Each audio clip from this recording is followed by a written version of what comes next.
Fala galera, vamos fazer nossa aula agora de sistema nervoso central do ponto de vista da anatomia.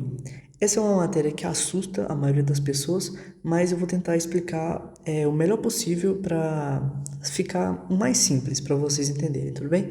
Então, hoje nós vamos começar estudando a parte do tronco encefálico, tudo bem? Então, vamos conhecer as estruturas que fazem parte dele. E se essa aula ajudar você, deixa seu like e se inscreve aí. Vamos lá. Bom, como eu falei, o sistema nervoso ele é dividido no central, que é o que a gente vai estudar hoje, e no periférico. Eu já tenho aula do periférico e hoje nós vamos focar apenas no central. Então, se tiver alguns conceitos que vocês não entendem, que dependem do entendimento do periférico, eu recomendo que vocês vejam a aula de periférico que está na playlist de anatomia. Agora vamos para os componentes do tronco encefálico.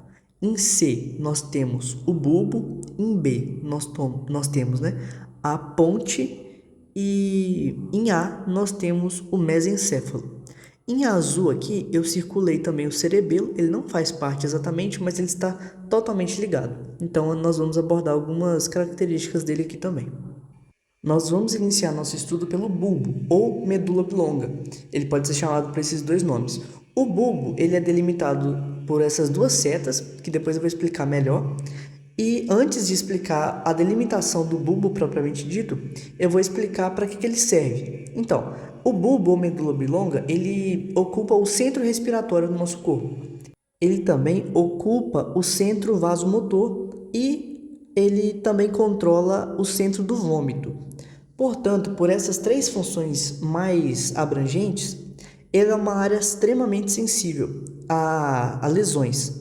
Se ocorrer uma lesão no bulbo, na medula oblonga, vai causar o óbito, no geral vai causar o óbito por parada respiratória. E o uso de algumas drogas também pode levar a pessoa ao óbito, porque o bulbo é especialmente sensível a alguns narcóticos. Agora vamos falar da anatomia do bulbo propriamente dito. Olha só, essa imagem aí está numa visão anterior, tudo bem? Então é como se você estivesse vendo uma pessoa de frente. Foi retirado a parte da garganta e do crânio e você está vendo essa parte do corpo de frente, entendeu? Como se estivesse olhando para ela. Olha só, a base do bulbo ela é delimitada pelo forame magno. Logo abaixo do forame magno vai ter a conexão do bulbo com a medula, que é feito pela primeira vértebra cervical, que é o atlas. E na parte superior do bulbo, ele é delimitado pelo sulco bulbo-pontino, tudo bem? E ali perto, naquela região, nós temos o osso occipital, que é esse osso na parte posterior do crânio. Ainda na parte superior do bulbo, no sulco bulbo-pontino, existe a emergência de três nervos cranianos, que é o sexto par, que é o abducente, o sétimo par, que é o facial, e o oitavo par, que é o vestíbulo coclear. Eu tenho uma aula sobre os nervos, então se você quiser saber a função de cada um, é só pesquisar aí. Então, recapitulando para você não entender, a base do bulbo ele é delimitado pelo forame magno e o teto do bulbo é delimitado pelo sulco bulbo-pontino, onde emergem os três pares de nervos cranianos, o sexto, o sétimo e o oitavo. Tudo bem. Agora vamos analisar a parte central do bulbo. Olha só, em vermelho nós temos o sulco mediano anterior. Abaixo do sulco mediano anterior, nós temos um círculo aí, que é a decussação das pirâmides. Eu vou explicar o que são essas pirâmides e o que é uma decussação. Em verde, nós temos uma estrutura que chama oliva. Do outro lado também tem, mas ela foi rebatida e está mostrando um nervo ali. E ao lado da oliva, nós temos os sulcos anterolaterais. Então, sulco mediano no centro, pirâmide embaixo, sulco anterolaterais ao lado do mediano e bem na borda nós temos a oliva. Essa estrutura ficou comumente conhecida como oliva porque tem o formato de uma azeitona. Em teoria, porque eu não acho que tenha. Agora vamos analisar o bulbo por uma perspectiva diferente, que é a parte posterior do bulbo. O bulbo, na parte posterior, ele tem duas partes. Em vermelho, nós temos a parte fechada do bulbo E embaixo, em azul, nós temos a parte aberta do bulbo. Olha só. Em verde, nós temos a fossa romboide, depois nós vamos entender mais sobre ela, e descendo, e, tipo, retinho ali na fossa romboide, nós temos o sulco mediano, né? Igual na frente, nós temos o sulco mediano anterior, esse é o sulco mediano posterior. Ainda na parte posterior do bulbo, nós temos outros sulcos. Os mais na lateral aí, que é os laterais, né? É o que está em vermelho, é o sulco posterolateral. E os em azul é o sulco intermédio, porque está entre o sulco mediano e o sulco posterolateral, entendeu? Ainda estudando a parte posterior do bulbo, como se você estivesse vendo uma pessoa de costas, nós temos dois tipos de estrutura, os fascículos e os tubérculos. Vamos analisar a estrutura em vermelho. Olha só, em vermelho nós temos o fascículo grácil embaixo, a estrutura embaixo, e em cima, a estrutura de cima, nós temos o tubérculo grácil. Agora, em azul, nós vamos ter na parte de baixo o fascículo cuneiforme e em cima os tubérculos cuneiformes. Essas estruturas elas estão ligadas à prospecção inconsciente, à percepção de vibrações e variações no tato, tudo bem? Então, além daquelas funções que o bulbo tem essas que eu te falei agora, a prospecção, percepção de vibração e tato. Agora nós vamos discorrer um pouquinho sobre as pirâmides, no caso, a decussação das pirâmides. Essa é uma vista anterior. Então, antes a gente estava vendo, agora há pouco, né? Uma pessoa de costas e agora a gente voltou a ver uma pessoa de frente. Então, anterior. Em vermelho, nós vamos ter as pirâmides bulbares.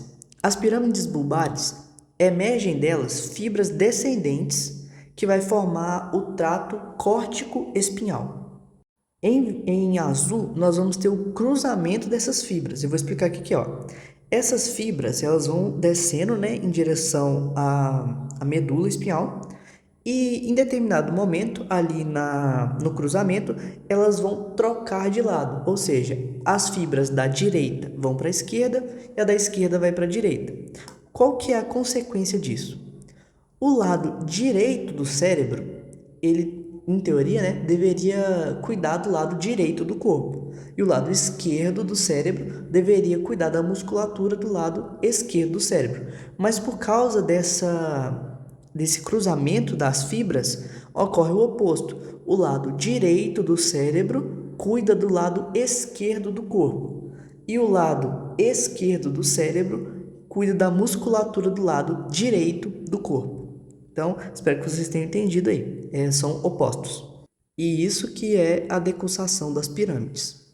Agora, para a gente terminar a parte do bulbo, nós vamos fazer algumas considerações sobre a oliva. A oliva é essa estrutura que está apontada em vermelho. E na segunda imagem, nós temos uma visão lateral, né, de uma pessoa na lateral, como se estivesse vendo ela de perfil. E em azul, nós temos o complexo olivar inferior. Ele é responsável pelo aprendizado e pelo tônus muscular. Então, é muito importante a estrutura oliva. Em verde, nós temos uma estrutura, né, que é o cerebelo, que está circulada ali, e a ligação da oliva ao cerebelo é feito por fibras trepadeiras. Então, a comunicação entre oliva e cerebelo é feita por essas fibras. Além disso, em rosa, nós temos o núcleo rubro, que fica logo acima aí da oliva e também faz ligação com ela. Bom, finalmente acabamos com o bulbo e vamos iniciar a ponte, que é a estrutura logo acima do bulbo. Então, ela é delimitada na sua base, né, pelo sulco bulbo pontino, que está em vermelho. O seu teto é delimitado pelo sulco pontino superior, que está ali em azul, e ao lado ali nós temos em verde o nervo trigêmeo, que é um par de nervo craniano. Em rosa nós temos uma espécie de morro, entre aspas, que chama eminências pontinas. E essa linha pontilhada no meio é o sulco basilar, que é onde fica a artéria basilar, é bem conhecida. E eu esqueci de falar no início da explicação que essa também é uma visão anterior, tudo bem? Então, de frente. Antes de eu continuar a explicação sobre a ponte, deixa eu só falar as funções dela, tudo bem? É porque eu esqueci de falar no início. Olha só, ela faz o controle da respiração, ela faz a regulação do sono, ela tem função também de coordenação motora e sensação e processamento sensorial. Nós vamos ver que ela tem diversos núcleos de nervos que ficam alojados aí, eu vou explicar cada um, e dá a ela essa variedade de funções. Bom, então vamos aí. Essa é a parte posterior da ponte e nós vamos ver em vermelho, em verde e em azul, propriamente dito, nós temos uma estrutura que chama pedúnculo cerebral e ela é dividida em três partes. A vermelha é o pedúnculo médio, a azul é o pedúnculo inferior e em verde, né, nós temos o pedúnculo superior.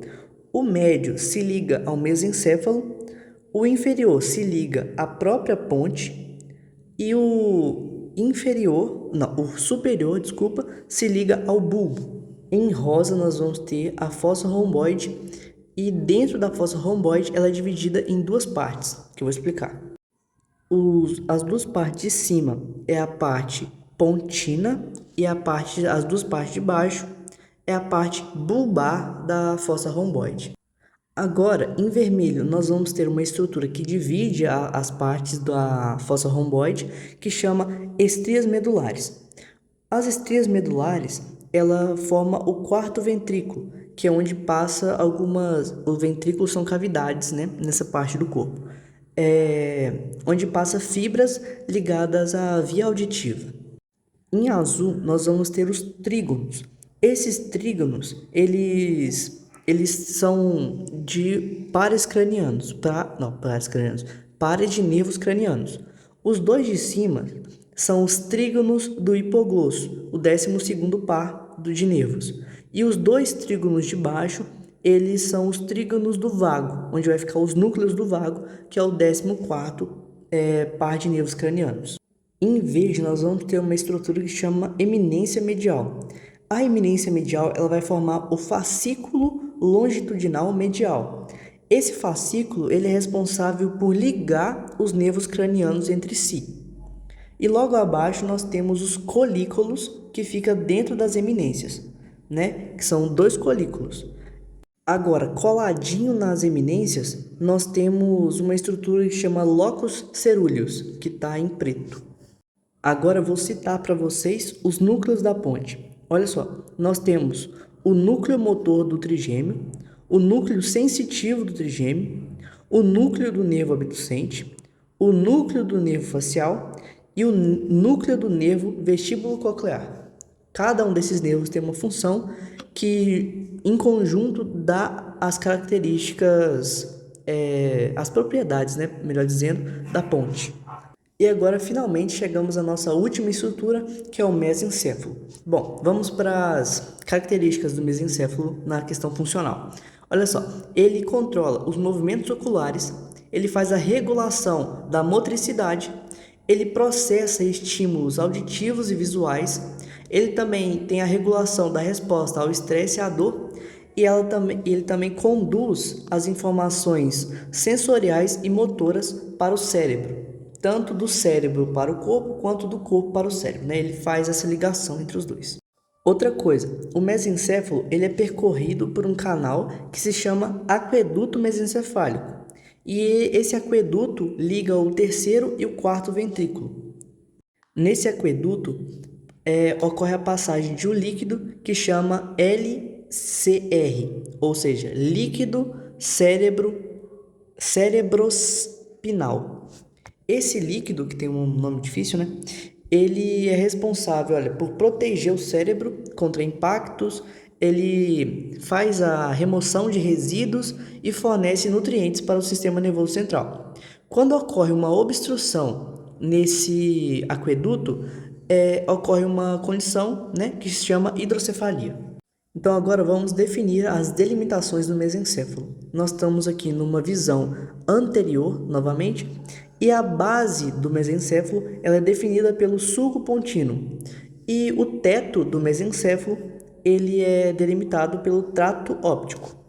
E nós temos em verde dois pedúnculos cerebrais. Esses pedúnculos cerebrais, eles vão se bifurcar, portanto tem dois ali, né?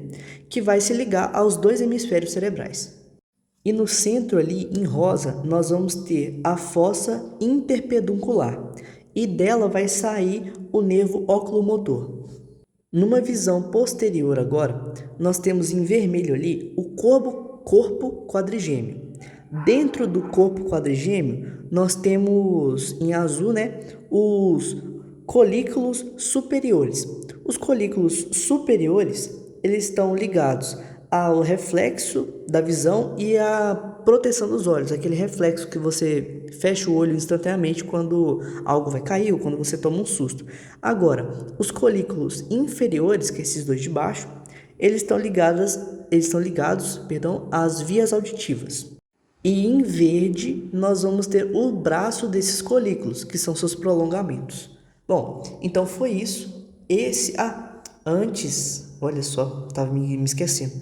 Eu vou falar sobre os núcleos presentes no nessa estrutura, que é a raiz mesoencefálica do nervo trigêmeo, o núcleo do nervo troclear e o núcleo do nervo oculomotor. Então, agora sim vocês estão despedidos. Espero que tenham aprendido, né? Qualquer dúvida pode deixar aí nos comentários, se eu souber responder, eu respondo.